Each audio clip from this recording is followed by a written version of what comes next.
ఎల్ఆర్ఎస్తో తెలంగాణలో రిజిస్ట్రేషన్ కార్యాలయాలు రద్దీగా మారుతున్నాయి. క్రమబద్ధీకరణకు జనం ఆఫీసులకు క్యూ కడుతున్నారు. రేవంత్ సర్కార్ 25% రాయితీ ఇవ్వడంతో రద్దీ పెరిగింది. ఎల్ఆర్ఎస్ వల్ల రియల్ ఎస్టేట్ కూడా పుంజుకునే ఛాన్స్ ఉందని చెప్తున్నారు రెవెన్యూ అధికారులు. ప్రభుత్వ ఖజానాకు ఆదాయం వస్తుందంటున్న ఖమ్మం రిజిస్ట్రార్ సంపత్తో మా ప్రతినిధి భాస్కర్ ఫేస్ టు ఫేస్.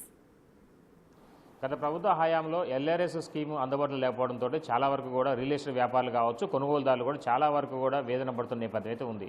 ఫలితంగా గత రేవంత్ సర్కార్ వచ్చిన తర్వాత మార్చి 12వ తారీఖున ఎల్ఆర్ఎస్కి ఎగ్జామ్షన్ ఇవ్వడంతో పాటుగా ఒక ల్యాండ్కి సంబంధించినటువంటి ఏదైతే వెంచర్స్ ఉన్నాయో అన్ని కూడా వాటిని క్రమబద్ధీకరణ చేసే పనిలో భాగంగా మరోవైపు వాళ్ళకి ఎగ్జామ్షన్ ఇస్తూ ఒక ప్రత్యేకమైనటువంటి వాళ్ళకు ఒక 25% కూడా వాళ్ళకు రాయితీ కల్పించే విధంగా ప్రభుత్వం అడుగులు వేసింది. ఫలితంగా దానికి భారీ స్పందన వచ్చింది. దీనికి సంబంధించి అసలు ఎంతవరకు ఎల్ఆర్ఎస్ స్కీమ్ని అంటే వినియోగదారులు కావచ్చు, మరోవైపున రియల్ ఎస్టేట్ వ్యాపారాలు వినియోగించుకున్న దానిపై మనతో పాటు ఖమ్మంలో ఉన్నటువంటి సబ్ రిజిస్టర్ మనతో పాటు ఉన్నారు సంపత్ గారు. మనం మరొక చూద్దాం. సార్ నమస్తే.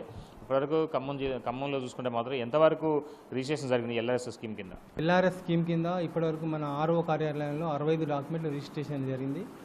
65 డాక్యుమెంట్లకు గాను సుమారు 30 లక్షల వరకు రెవెన్యూ గవర్నమెంట్కు ఇదైంది. ఓవరాల్గా జిల్లాలో ఎంతవరకు వచ్చి ఉంటుంది? జిల్లా వ్యాప్తంగా రెవెన్యూ ఈ సంవత్సరానికి 200 కోట్ల రెవెన్యూ వచ్చింది. గత సంవత్సరం 197 కోట్లు ఉండే, ఒక 3 కోట్ల రెవెన్యూ ఈ సంవత్సరం పెరిగిందండి జిల్లా వ్యాప్తంగా. అంటే గతం కన్నా ఈసారి ఎక్కువ వచ్చిందా? ఈసారి ఒక 3 కోట్ల వరకు రెవెన్యూ పెరిగింది గవర్నమెంట్.